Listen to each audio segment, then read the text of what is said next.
तुम्हाला दत्तगुरूंचे प्रथम अवतार श्रीपाद श्री वल्लभ यांची जन्मकथा माहिती आहे का? 14 विद्या आणि 64 कलांचा अधिपती असलेला श्री गणेश आणि भगवान दत्तात्रेयांचे अवतार असलेले श्रीपाद श्री वल्लभ या दोघांचाही जन्म भाद्रपद शुक्ल चतुर्थीचा.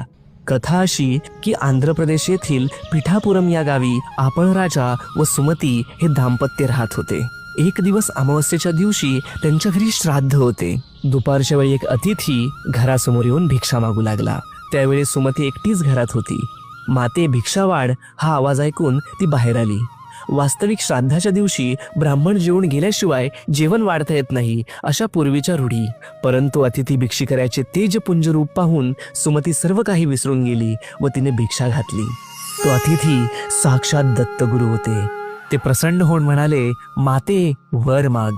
सुमतीला एकूण 4 मुले होती, पण त्यापैकी 2 वारली तर दुसऱ्या दोघांपैकी एक अंध व एक